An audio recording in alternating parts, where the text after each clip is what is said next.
जीवन की सीख निसंतान औरत की कहानी। 10 साल हो गए मेरी शादी को, लेकिन घर में अब तक बच्चों की किलकारियां नहीं गूंजी। हर दिन तानों और इल्जामों का सामना करना मेरी नियति बन चुकी है। पति का बेरुखापन और परिवार की उपेक्षा अंदर ही अंदर मुझे खा रही थी। मैंने हर मुमकिन कोशिश की, डॉक्टरी जांच भी कराई, पर रिपोर्ट ने साबित कर दिया कि समस्या मुझ में नहीं, मेरे पति में है। फिर भी दोष मुझी को दिया जाता रहा। समाज की नज़र में निसंतान का ठप्पा सिर्फ मुझे ही मिला। अब तो हद हो गई थी। पति हर रोज शराब पीकर गुस्से में मारपीट करने लगा। मैंने कई बार घर छोड़कर मायके गई, लेकिन माँ ने हर बार मुझे समझा बुझाकर वापस भेज दिया कि लोग क्या कहेंगे। यह सवाल हमेशा मेरी रक्षा और आत्मसम्मान से बड़ा बना रहा। और आज पति ने जबरन तू चरित्रहीन है, बांझ कहकर कमरे में मुझे बंद कर दिया।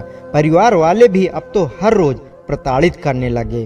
3 दिन हो गए, एक बूंद पानी तक नहीं दिया।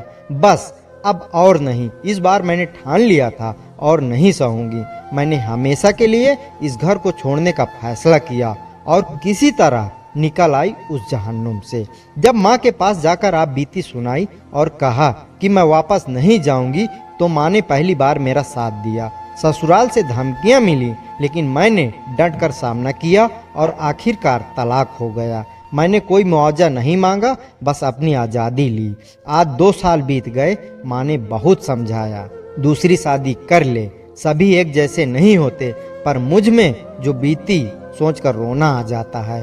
फिर कुछ समय बाद मेरी जिंदगी में एक नया मोड़ आया।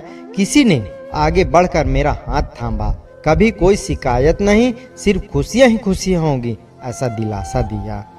पहले तो मैं डरी कहीं फिर ना वो दिन देखने पड़े, लेकिन माँ के समझाने पर मैंने रिश्ते को स्वीकार किया। अब मैं बहुत खुशहाल परिवार में थी। यहाँ सभी मेरा ख्याल और फिक्र करते। जल्द ही मैं माँ बनने वाली थी और मेरी कोख सूनी नहीं थी, बल्कि पहले पति की सच्चाई अब समाज के सामने आ चुकी थी। कुदरत ने मुझे न्याय दिलाया था। अब मैं गर्व से कहती हूँ कि निर्दोष होकर भी बांझ का लेबल क्यों ढोएं। ऐसे कई परिवार और समाज को ऐसी सोच बदलनी होगी कि ये तो बांझ है। शिक्षा, बांझ कोई अभिशाप नहीं या प्रकृति की देन है जो किसी भी स्त्री या पुरुष में निहित हो सकती है। इस पर शक्ति नहीं, बल्कि सहजता से स्वीकार करना ही महानता है। कहानी अच्छी लगी तो वीडियो को लाइक, शेयर और चैनल को सब्सक्राइब जरूर करें। धन्यवाद।